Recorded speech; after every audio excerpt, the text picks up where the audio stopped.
Welcome to the Hanford Dixon Show with the top dog. I'm Gabriella Cruz. We're feeling good in studio today, Hanford.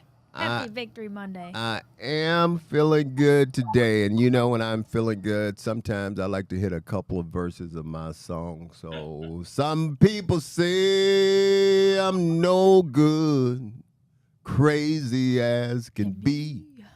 I get drunk in the morning, I get stoned in the afternoon, but I ain't asking nobody for nothing.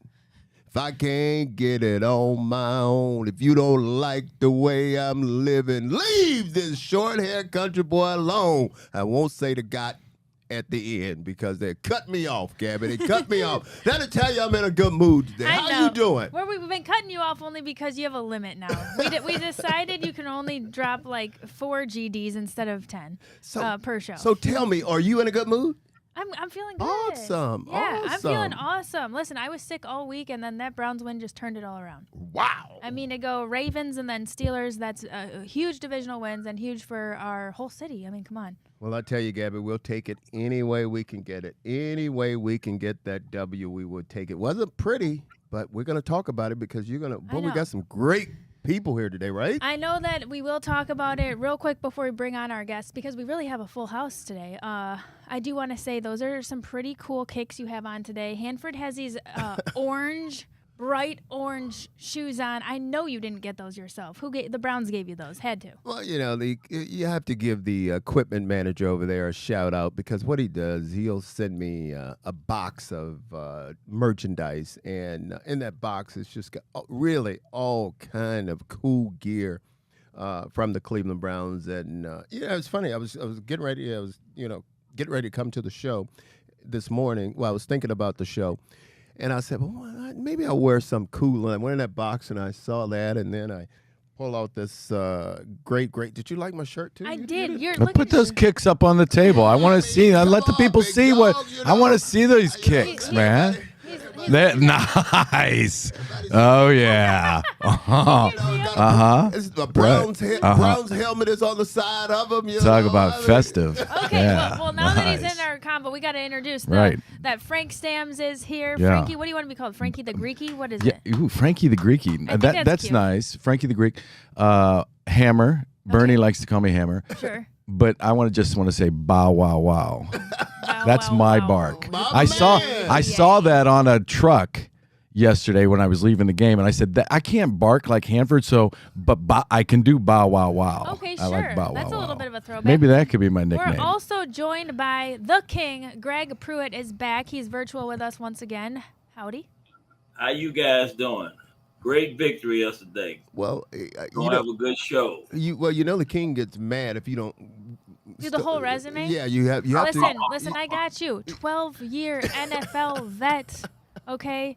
Let's not forget that the Greg Pruitt rule was established because of his little tearaway jersey back in the day from college. That became illegal thanks to that guy. He was a little shifty runner who just tear away and race down the field. Then he spent 12 years in the NFL, obviously. 9 seasons were with the Browns. 3 were with the Raiders. The King. It's always great to have him with us. Well, let me say this about Greg. I was lucky enough yesterday during the game. He let me sit with him and watch part of the game because, again, I have to call him the King. That's the way, Frank, that's the way I address him, the King. So he let me sit with him and watch part of the game. Greg, thank you, big dog. Well, when I was a kid, everybody wanted to be Greg Pruitt, number 34. Yeah. I mean, it was awesome watching Greg. Yeah. It only happened 25 years too soon. Hey, Greg, can we talk right off the bat? Can we talk about Frank? Frank, you have to love that attire that he's got on. Look at the shirt and the hat and the glasses. Oh, you talking about me? Yeah. Oh man, everything. I'm branding myself. Everybody's branding themselves these days. I was like, I got to get on board of this branding train here. All right. I know the last time I did the show, I had the dark sunglasses on. That's all anybody talked to me about was the dark sunglasses. Are you just hungover from being excited over the Browns games, or is this just a look for you? This is just my look. Okay. Yeah, I figured Howard Stern, Roy Oberson, big fans of both those guys. And so. now it's Frankie the Greeky. Hey, we've got to take a short break, guys. We got to take Before a quick we break. do, can I confess? Okay, go for it. Yesterday, I have to confess, Frank, and Greg, I did hit a few of those Christmas ales. So, nice. It was pretty good. Harry, remember you sit with me. Right.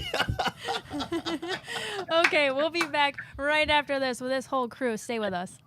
Welcome back to the Hanford Dixon Show. We have got, obviously, the top dog with us, and he's chipper on this Monday in his orange shoes and everything. And we've also got Frank Stams in studio with us. We're joined by the King, Greg Pruitt. We got to break down this game, fellas. Let's do it. Okay, this was the Browns' 5th victory of the year where they scored the winning score in the final 2 minutes. And, hey, Hanford, you alluded to it earlier. Wasn't the prettiest game we've ever seen, but what a gritty group, and defense, again, doing a lot of the heavy lifting. I'm really happy for DTR, too. Well, I am, too. And that's some concerns I have, but I want to hear what Frank and Greg have to say about this thing, because again, Gab, you hit on it. It wasn't pretty. I mean, can we continue to win like this? Because I think we just got lucky. And then when you look at it, I mean, Pittsburgh had a running back, guys. I mean, come on, you have to be kidding me. What's this guy named number 30? I mean, this kid was running all over us. So what do you guys think about this game? I'm going to defer to Greg on that. Well, I thought that my prediction of the game was that the Browns were better than Pittsburgh. I thought the edge when you got teams that are close, they're very similar, especially after we lost Watson. We got two young quarterbacks that you can contain, that you can give some problems to. And they depend basically on the defense. And I think our defense is better than Pittsburgh. Playing the game here at home was a big advantage. You know, prior to the game, when I was down Hanford, I signed autographs for a lot of fans down there. And every fan I told, make sure you be as loud as you can be when Pittsburgh got the ball. Because for young quarterbacks, when you get in defensive formations and offenses try to adjust, they do it by audibly. But if you can't hear, it's bound to be a mistake here and a mistake there. And a mistake at the right time can mean whether you win or lose. But I thought that the Browns defensively, they played like they played last week, like they're the top defense in the league. I thought in order for us to have a chance, we couldn't turn the ball over. So we had the one interception, which was a deflection and a great catch by the defensive back. So we corrected those things, and it gave us a chance to win. I don't think the game was as close as it was because there was some questionable calls early in the game. We talked about what kind of start the Browns was going to get off to. I thought they got off to a great start. I thought they had a safety and was going to get the ball back, but they were sleeping in New York when they looked at the camera, so we didn't get that great play defensively. Yeah, was that, just real quick, Greg, was that one of those situations, should Stefanski have challenged right there, or was it just, because it definitely... It's so early in the game, and if you lose it, you lose a timeout. And then he don't have the advantage we have. When you're watching it on the screen, he don't see what we see, but somebody's supposed to tell him upstairs that you should challenge that. In fact, that was a play when we scored. They tried the same thing. He didn't score, or he did score. Then, in fact, they said we didn't, and then they reversed it, and we got to score. And then he did challenge, yeah. Yeah. What do you think, Frank? I think it all comes out in the wash on those challenges. It was close. I don't think in that case New York would have overruled it. But I agree with Greg. Earlier in the week, I love the Browns' chances. They were a 4-point favorite going into the game, and then when the news came out about Deshaun, they only dropped to a 2-point favorite. So the smart guys, like the Browns as well. And you look at the first game that they played on the road. If not for some, mistakes that they made, they played a lousy game offensively and were still in that game. So I thought, wow, if they just clean it up and give, they got DTR a week's worth of preparation rather than the night before or the morning of, that you're going to get a different game. And the Browns, proved us right. It's just they came out, played a great game defensively. And offensively, they wasn't perfect. It was sloppy, as you say, but they were there at the end to move the ball, get the field goal. The best thing the Browns did yesterday was win the game. And people are like, yeah, okay, no kidding. But you know what? That's a winning attitude that you take forward with you. And that's the most important thing. I remember listening to Urban Meyer one time say, the guy's getting better. This is down at Ohio State. He knows where to line up. And all the reporters laughed like that was silly. It's not silly. If you don't know where to line up on defense, you got a problem. And there are guys that don't know where to line up on defense. My point being is the 30,000-foot view is the Browns won yesterday, bottom line, and they can take that momentum going, carrying with them forward, because they're going to need that confidence with some of the schedule they play, finishing this, making a playoff run. Well, let me ask you guys a question. Are you guys not concerned? I mean, sure, the defense played well. But we're talking about the Pittsburgh Steelers. We're talking about the Steelers offense. But the Steelers still had a guy, Jaylen Warren was his name. This guy ran for 129 yards, I think he did for us. He busted one 74 yards, 74-yard run. I think that was a busted defense. He got outside and very fast, so speed helped him. But except for that, they pretty much contained. What impressed you the most about the Browns' defense? Held Pittsburgh to 314 on points third allowed. downs. 10 No points. penalties yesterday. Right. Well, we have one. If we don't have penalties, we got two things that we haven't mentioned, and I want to compliment those guys for that. That is, we got one of the best punters in the league. Yes, we do. And we got one of the best field goal guys in the league. So I said, knowing that, don't do nothing stupid. Run your offense. If you got to punt the ball. Let him put the ball down there and let our defense defend and not have to defend on our end. And in fact, because of the kicking, we pretty much played on Pittsburgh side of the field, 50-yard line. Yeah. Well, let me say this about that defense. Now, I'm not disappointed in that defense. I think that defense is playing damn good right now. They're playing together, and it's like a virus. I think they've all caught this virus. They are just flying to the football and making play after play after play.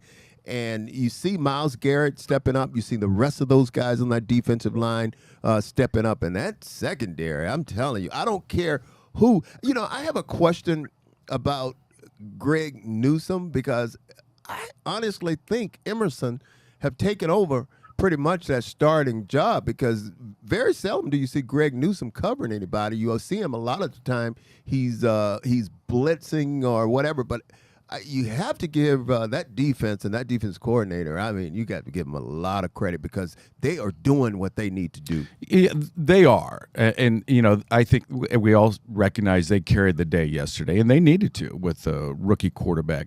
What's different from last year to this year is their coordinator, Jim Schwartz. He's raised the level of expectation from those guys. He expects those guys to perform like they did yesterday. And we've talked a little bit about this, Hanford, that's contagious. When you see the other, and when Michael Garrett starts making plays, you want to make plays too. You don't want to be in that film room the next day. You don't want to be the weak link. You don't want to be the guy they're picking on. You don't want to be the guy they're running at. So it's contagious. The defensive linemen are getting off, playing physical. The linebackers, that allows the linebackers to run to the ball, sideline to sideline. They're active, and that secondary is we've talked about, is one of the best, if not the best, in the NFL as far as covering. It's just an outstanding defense. They've got great chemistry there with all those guys. I see them. They play well together. So. And then they're a talented group. They're a very talented group. So, I expect big things, and they're going to need to carry this team going forward. Yeah, and I think what's going to happen, DTR, I think he can build off of this game. Because what happened was, did you guys notice, though, toward the end of the game where Pittsburgh started sitting on a lot of the routes because we wasn't really running any routes or trying to throw the ball upfield? We was trying to throw it underneath. Did you guys notice that also? Yeah, he never threatened them deep. Yeah, no long So balls. they assumed he wasn't going to go deep, and they played up. Yeah, I saw that. And we have to, we got it because we got Amari Cooper, who I think is going to be his best weapon. This kid Moore now, Yeah. he's starting to come on. I mean, he's Yeah. starting to play well. And Oh. did you guys see? And I talk about this, and I have said it all along. I like the kid they drafted, Tillman, the big kid. Did you guys see Tillman the last game hit? What was it, Boy? Whatever. What's his name? The linebacker. Did you, Frank? You're laughing. Van Noy. Did I you was see just it? laughing at you, man. see You make it? me laugh. Did you guys see it? Oh my goodness! What happened, man? What are you talking about? What happened? He kind of blindsided him, and I thought he had knocked him out. I thought it was going to be a penalty. It should have been a penalty. But that's the kid with the Ravens. My goodness. So no. When your defense is playing well, then your offense. Then those guys, they come off the sidelines. They expect the offense to play well. So that type of play is contagious, and I think they're getting some consistent play at quarterback. I know it's been a bit of a revolving door, but in a strange way, they're getting better play this year at quarterback than they did last year. Well, will you guys tell me this before we go? I know you're going to hit me, but I got to get this point out. David Njoku, how many passes did he drop? Listen, we got to get this cat he was to targeted 15 times. a couple he of caught less than things. half of them. Nothing illegal, but can we get him to eat some pancakes before the game, smear all the syrup on with his hands, and so either do that or eat a dozen of donuts, so he comes out with something sticky on his hands. Right. I heard the podcast or I read it. Where DPR is probably one of two in terms of velocity on the ball coming out of the combine. He had the second highest, if not the highest. He really put zip on the ball, and I think those guys got to adjust to that. And then you got a young guy, when he gets nervous, he put a little bit more than he have to. Yeah. That's even worse. But I think the win for him, you can keep telling him he got it, he can do this, he can do that, and until he do it, he's not going to believe. So now he got something to go on. He know that he can win in this league. He know he can throw the ball in this league, and he know he can be successful. I think he's going to see an improvement from here on. The only thing he doesn't know is if David Njoku can catch his passes. That's the only thing. Well, eventually he did. Right. When it counted. Yeah. Okay, fellas, great insight. We got to take one more break. We'll be back right after this. Welcome back to the Hanford Dixon Show with the top dog, and today we've got a couple special guests in studio. We are joined by Frank Stams with his sunglasses per usual. It's a little bright in the studio. Looking good. I gotta Thank you, my say. man. These are my orange sunglasses. I was going to do just straight black, but I was like, no. Yeah, orange. one thing you have to know He's got about the color all around. one thing you have to know about Frank, he's always a very fashionable guy. Thank you, Okay. I mean, he's Thank you. always looking sharp there. Thank You're you. taking tips from him because you're rocking the orange shoes, you're rocking the orange, and you know what? Right. The King also rocking his orange. There is no off button on any of these fellas. There They're are just no out brown here. fans hiding today. You've got to let your light shine on a victory Monday, back-to-back divisional wins. Just call me instant on. Hey, Yes. I have a question, guys. Okay, because go for it. this is something I'm worried about. I am really, truly worried about this. Is this style of play sustainable? Well, I think one of you guys need to get to him and just let him know this. DTR cannot keep trying to challenge linebackers and defensive backs. And do you guys notice him when he's running the football? He's not getting down. He's like taking them on head on. Is that crazy or what? And Well, sometimes we need to learn life's valuable lessons the hard way. You can tell children all day long that that's not healthy and good for you, but sometimes they've got to find out for themselves. And I hopefully when that happens, it's not anything severe. I liked that one play. I think it was he pitched it to who was it? And then Tillman actually came running around, and then he blocked for him. I mean, he's a shifty little runner, that DTR. I mean, King, what do you think? I mean, when you see the interview, man, he don't even look like a football player. he don't have the body of a football player. So now you understand why I'm worried. You're worried. I get it. Right. I mean, and we just signed. Did you guys know today we signed Flacco? Saw Joe that. Flacco, We Good signed, signing. Yeah, that was a good that was a good signing. I think that's a good sign, Hanford. When I came here to the Browns, Leroy Kelly was the running back, and I learned how to run inside, basically watching Leroy and listening to Leroy's advice. So I think that's a great move. I think Flacco is probably the best thing for him right now because he's been there. He's been as good as you can be at that position. So what better person to teach that guy than Flacco? And when I was in, I mean, we had Ron Bolton, guys like that I could just kind of learn from as far as defensive back, as far as corner. What about you, Frank? Who's some of the guys? Carl Eckern. I don't know if you remember that name. Played linebacker. Absolutely. Yeah, played for the Los Angeles Rams. I had some great examples, and that's we're talking leadership. And that's what the Browns need. They need more of. They need more of that leadership. And as Greg mentioned, he's a Super Bowl winner, and he knows how to take it the distance. And he's a valuable example piece of something for DTR to learn off of. Speaking of leadership, what's your analysis of Kevin Stefanski at this point in the season? I mean, we're 7-3, and I think if everyone, we asked everyone before the season, even with Deshaun, we would have taken 7-3 at this point. Well, I don't always agree with things that he do, but you do have to take your hat off to him with the problem that he's had. That we still managed to be 7-3. I think maybe we could have been 8 or 9 if they didn't rely on analytics so much. I don't agree sometimes with the 4th and 1 and the personnel that they bring in to get it done. Like Sunday would be a good example. We eventually got in for the touchdown, but if they had gone the other way, where would that game have gone? And you got 1 yard and you got Hunt on your team. It's almost like Hunt runs as hard as Chubb. Yeah. It's like having Chubb and then you go everybody else but Chubb. And so I disagree with some of the things he do, but so far it's worked for him. I mean, the one thing I love about Kevin and Hanford, we've met him together. Yeah. I know you've met him multiple times, but the second time that I met him. You remember we was all sitting in his office? Right. Yeah. Yeah. Is he consistently from day one, and this is a little bit of, can be a little bit of a fault. He's always had those players' backs.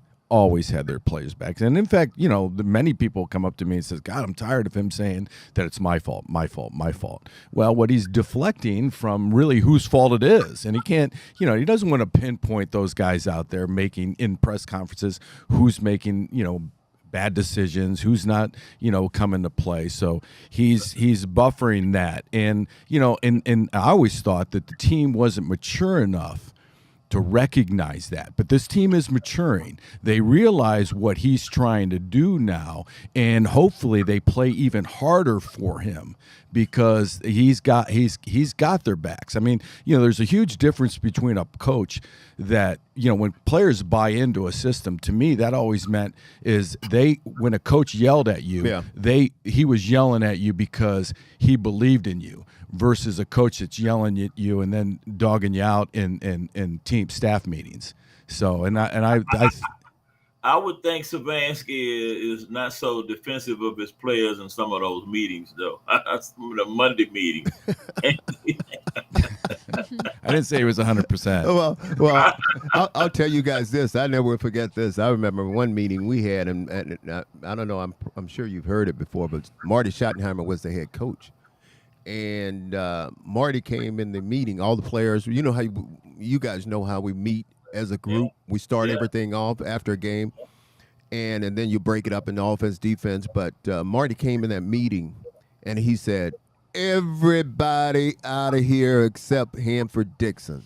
Dang. And I was like, damn, in the word. Wow. I was like, I knew right away I was in trouble. I mean, I just knew right away. I don't know what I at that moment, I didn't know what I did, but I know I did something. And but you're right. These coaches. Wait. Well, what did you do? Right. We won't before. talk about that. We'll just leave it right there. Okay. That's for the next episode. We'll just leave it right there. That's the next episode. You're exactly right. But you talk about Stefanski.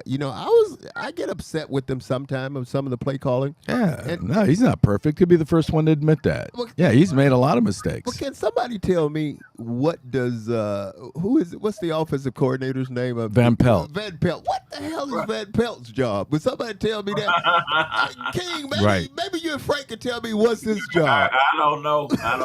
I didn't know we had offensive coordinator. Right. I thought it was Stefanski. Yeah, I mean he's sitting over there, and you know how Stefanski have all the plays on his sheet and all that. Yeah, Right. You would think now Van Pelt is the offensive coordinator. You would think that he would have a sheet or something in his hand, and he just walks up and down the sideline. As soon as the quarterback comes off, he'll pat him on the back or something. But I'm like, what is this guy's job? What the hell is he doing?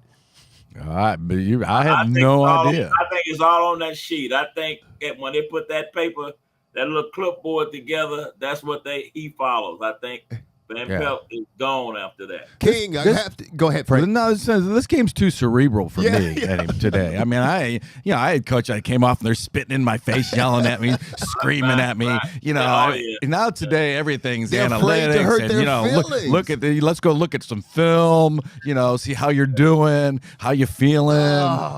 It's ridiculous. Oh, are you calling this generation a little soft? Yeah, well, ain't no question they. No, the game is softer. The game is softer than when we played. Yeah, that's true. You guys played without all the adequate equipment at one point. King. They were shooting us up with horse liniment before the game. Every once in a while, I neigh in my sleep. Yeah. King. My wife calls me Mr. Ed sometimes. There's a nice nickname for me. We'll add it to the list. Greg, quick question. Would you like to see a little bit more of Strong, the running back? Yes, I think they got to get at least 30 carries between those backs. For me as a back, 1 carry, 2 carry, 3 carry, it's just hard. You're lucky if you are effective in just 3 carries in a game. Here's the problem, that the run game. Now, Pittsburgh figured out a way to stop it, right? I mean, we didn't run the ball that great yesterday. So now maybe, there are no secrets in the NFL, and Denver's looking at that. And this is going to be a tough game coming up, going to Denver. Yeah. A really tough game. I don't know, you guys, I know you saw Wilson is playing well. The way they won last night. That was ridiculous. The way they came back and won that game, and they're winning. And it's going to be a challenge. But, I don't want to predict how many games they're going, because I see the schedule, and I think we've got a path to 11 wins. Easy. I'm not sure this is going to be one of them, though, coming up. Yeah. But you look at the on the road game. That's going to, Houston upset somebody. On the road is where I have my question mark. I think that especially because of the quarterback, as we go on, maybe he can adjust to that. But I just playing at home. I played at home a lot better than I play on the road. Yeah, no, I agree. Houston's a problem. The game that I see on the road that's winnable, certainly winnable, is the Rams. Well, that's where I disagree with both of you guys, because Gabby, you could take it away after this, because the top dog played well on the road and at home. Oh, because Yeah, the top dog. Because you had that's he because brought you his A game. It doesn't matter. you had where all he those fans played. on the road that you didn't want to disappoint. Hey, top dog. When we at home with Lamb Jones, Take it away, Gab. Take it away. All Hurry right. up. We've got one more break before we're going to bring in JT of the Montrose Auto Group and look ahead to this Broncos game right after this. Welcome back to the Hanford Dixon Show with the top dog and all of our favorite friends. We've got Frank Stams in studios, and we're joined, of course, by John Thompson of Montrose Auto Group. Yay, Glad to be big back, dog. Gabby. Big My dog. voice is kind of gone after screaming at the TV yesterday, but yeah, I'm glad to and be me back. both. Another win. It was a lot of fun yesterday. Yes.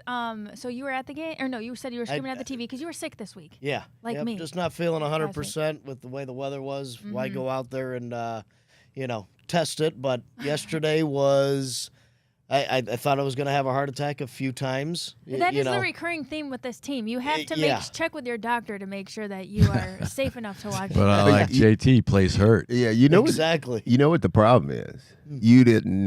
Did you have a pop yesterday while you watched the game? See, that's the problem. I did not. You need to have a pop while you're watching the game, and that will cure anything that you have going on. It's make you. I guarantee you to make you feel better. A pop or a Christmas ale? Because you were just talking about all your. I think that's code for Christmas ale, Gavin. Right over my head. He understands what I know, picking up what you're putting down. And Frank, I know you understand. I don't even have to I was just watching the dynamic. Who's going to get it first? Right. Now, the one thing I can tell you that kind of put me at ease is there for the first time in a very long time, I actually feel confident. Like we have a winning mentality. And I know how for a long time this team has not really had that as a fan, that sink in. But after that game against Baltimore, that game against San Francisco where, we pulled out these wins, and yesterday you felt that. You felt it in and throughout. Jalen Warren busts out that 74-yard run, and your heart starts pounding a little bit more. And DTR's new. Everything is, out to the sidelines and quick passes. But there was just this underlying confidence that I felt for the first time. I don't know about you, what you felt. Well, I agree with you because I always say it, and I said it several times on the show. You guys have heard me. You expect to win. Usually, if you expect to win, you find a way to win. And I think that's where they are right now. And even with DTR, because if you listen during the press conference of Stefanski, he said on more than one occasion that this kid doesn't lack any confidence. He said this kid is just feels like he can go out a lot of moxie. He can go out and get it done, and you can. And I said before, even watching him, even though preseason is totally different from the regular season. I mean, obviously, we realized that because when he went out and he played against the Baltimore Ravens, he was just overmatched. His eyes was probably huge, looking prep, at it. nothing. Right, and he wasn't ready to play. And I think we gave him a whole week of preparation. Right. Gave him a chance to get it together, and it showed. Sure, he wasn't great, but he wasn't bad. But he was good enough to win along with that defense. Yeah, no, and that's the key. You met preparation. I mean, there's a million ways to win in the NFL, but there's one sure way to lose, and that's not be prepared. And I think you saw a team that was, even the defense, that was a gut punch the last time when Deshaun didn't show up, wasn't able to play against the Ravens. So there were some question marks on that defense, but they had as JT was saying, they had a week's worth of preparation. That makes a world of difference. Greg mentioned that you're at home. He's got a game under his belt. So the stars were aligned for them to play that game yesterday. Do you think we should stick with DTR moving forward? What are your thoughts? My opinion as a fan, he's only got room to grow. Give him another week of practice, throwing downfield. I think that's one area that Stefanski really protected him. He didn't put him in a bad position to, let their aggressive, defensive end, Watt and Highsmith, get at him. Everything was quick, and that was smart by him. And I think that's a great point by JT, making it he's got room to grow. So the question was it PJ or was it DTR? Yeah. And why I think they went with DTR because of his ceiling. PJ is a great quarterback. I think anybody plays in the NFL is a great football player. But PJ's DTR may have not be where PGA is now as far as, running the offense, creating excitement, making plays.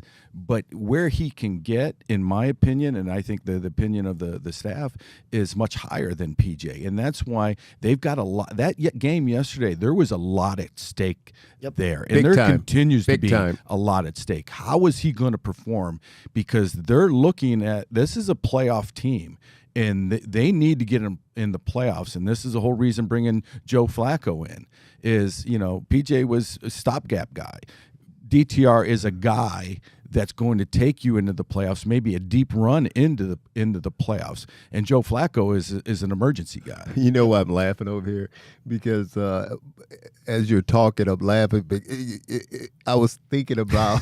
I said the real reason why they signed Joe Flacco is because Stefanski and Barry and everybody watched a couple of those runs, and they saw DTR trying to challenge some of those guys, and they said, "Man, with runs like that, I don't know if he's going to stick around a long time." JT, tell us about Montrose. What's going on? Montrose, hey, we've been in business for 40 plus years now. Headquartered at our Ford store in Fair Lawn, Ohio. We've got a Land Rover Jag Volvo store right in Brook Park. We also have a Chevy, GMC, and CJDR out in Ashtabula.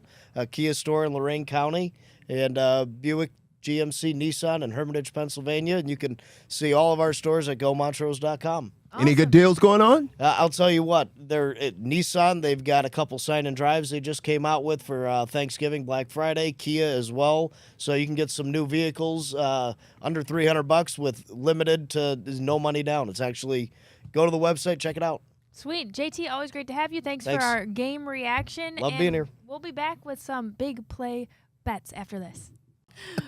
Welcome back to the Hanford Dixon show with this goofball. I want to do my shake. Okay. Come on. You mean our shake? Well, that's what I meant. Our shake. Victory Monday, baby. Da da da da Don't forget the da fist bump. da. Give us a bark. I like that. I like that. There we go. Shut up, King. Shut up, You King. put a little spice in that with the bark at it. Welcome back to the Hanford Dixon show, the top dog. I'm Gabriella Cruz. We're joined by Frank Stams and the King. Greg Pruitt is also with us virtually. Always a good time with you fellas. Let's look ahead. Should we look ahead? Yeah. That big game coming up. We're going to Denver playing the Broncos. They're 5-5, and let's see. I think they've won they're 4 in a row. They've won 4 coming into this game. Russell Wilson has looked a lot better. I know he was kind of getting ripped apart on Twitter beginning of the season, but he's been doing pretty good. What kinds of challenges do you think Russell Wilson present for this Browns defense? You want to take it, Frank, or you want me to jump in? Sure, I'll Go ahead. jump in. Well, I mean, he's a talented quarterback, and Playing well. and he's playing well, and that's the thing. I mean, when you look at teams in the NFL, and that's what scares me the most is the momentum, the wins that they're putting together.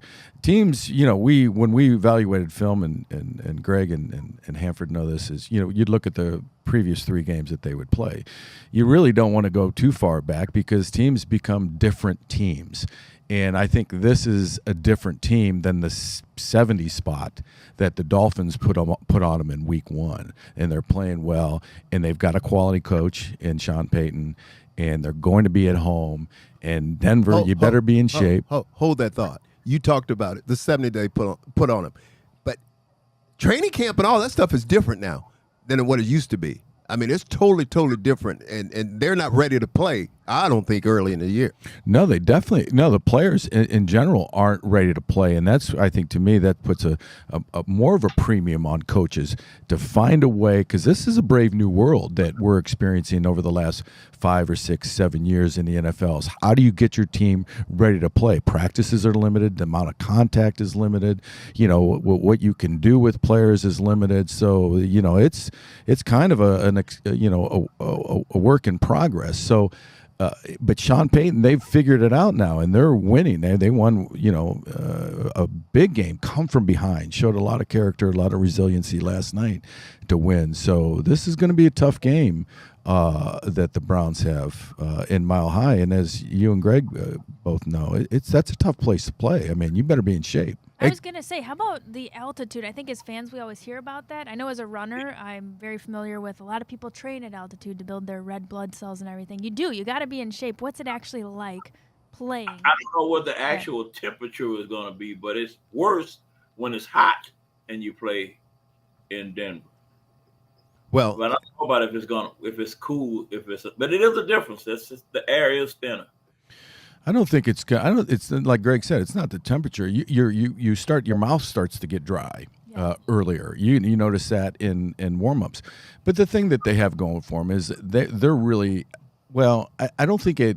They've talked about you've got to be out there to acclimate to that environment. What, do you have to be out there? I don't know if it affects you, if you're only there for 48 hours, or I don't really know the science behind it. I just know how you feel as a player playing out there, and you kind of you kind of dry up a little bit real fast. Well, not only was they giving Russell Wilson a hard time, they was giving Sean Payton a hard time, because obviously you guys know the story where Sean Payton came out one of the other coaches, and he said when he got to Denver, this place was a mess. I mean, he just said it, and that was our guy, the quarterback that got hurt.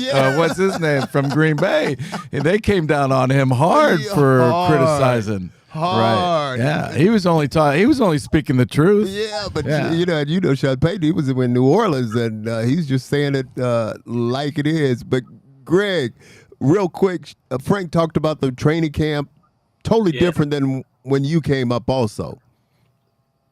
Well, yes, it was completely different. They really didn't care anything about whether we fell out or whatever.